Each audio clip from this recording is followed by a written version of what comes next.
I'm going to review the RuffWear Highlands dog sleeping bag for you guys today. It is actually very impressed with this item. Its exterior fabric is a polyester shell, which water beads on, which is kind of nice. You just sprinkle it on there and it shakes right off. Even with a wet dog sleeping on it, the water doesn't soak through to the underneath. It has a synthetic fill, which is a quick dry if it does happen to get wet. 1 pound, 10.8 ounces. It has a really nice zipper. It didn't come with the zipper pulls, so we chose to add one that was kind of glove friendly. It has a big old loop on there. The zipper works really nice. It opens up real nice and big. Both our dogs share it sometimes when we open it up all the way. Our Dalmatian, who weighs about 60 pounds and is a decent sized dog, has difficulty getting into the sleeping bag unless we unzip it first and get him situated and then zip him in, or just leave it partially open like that. When we have it completely closed, he can't get in it without some assistance. Our little 12-pound Dachshund, though, she just burrows right in there and disappears within it, and you don't even know she's in there, and she's all nice and warm and snuggly. It fits in the RuffWear Palisades dog pack.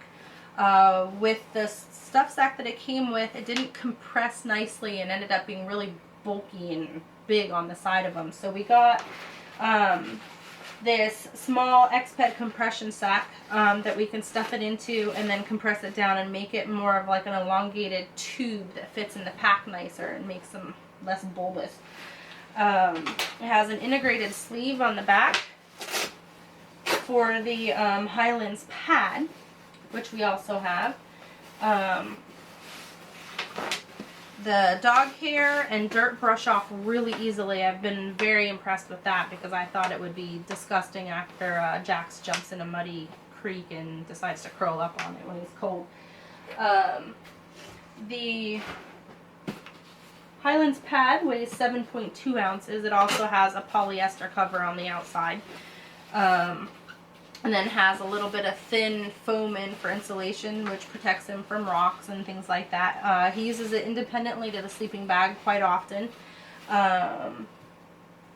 Unfortunately, you have to hand wash it. We have not done that yet. So we've used it approximately 5 times with a dog that likes to swim. So it does have a little bit of a wet dog smell. It's not terrible, but it's not great either. It does burn if hot embers land directly on it, which you don't want your dog that close to the fire anyway, so it would be a non-issue if you didn't leave it laying too close to the fire when you made the fire bigger. What else? It fits into the sleeve really nicely and easily. There's a little piece of Velcro here that keeps it kind of in place. It slides right in here.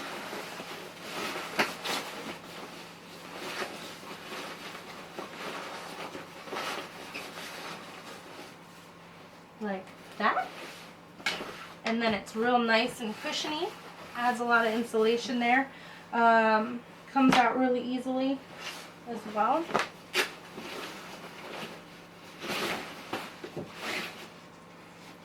And folds up real nice.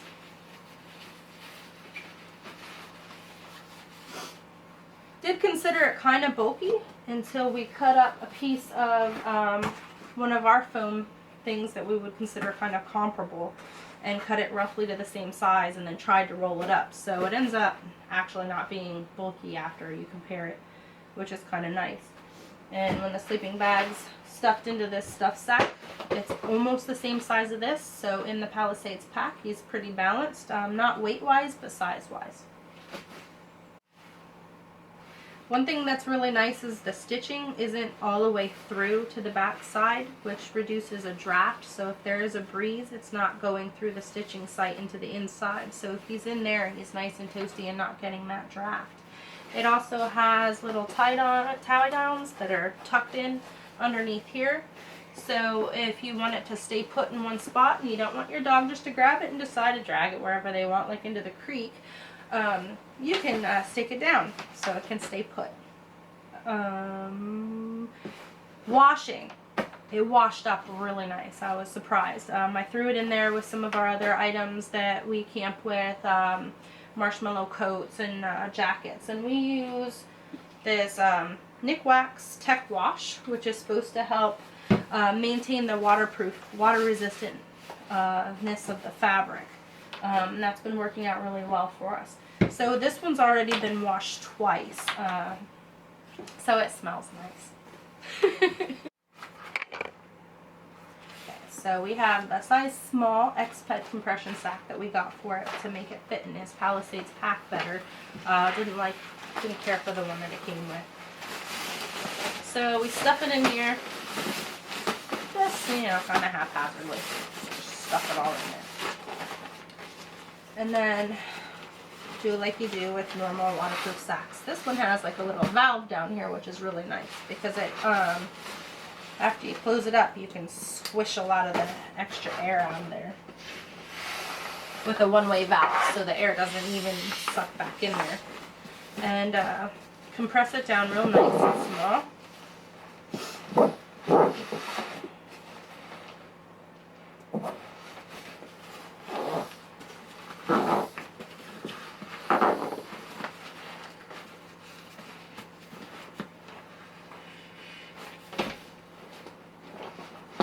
Which makes it kind of comparable to size to the landing pad. And when you put it in the pack, it's a little bit more balanced than it was in the other sack. The other sack left the sleeping bag really bulky.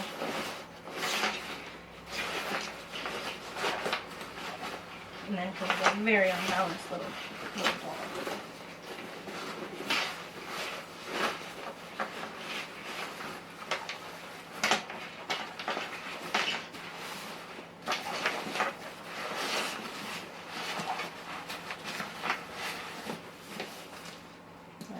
Compress that down this way very well, did I?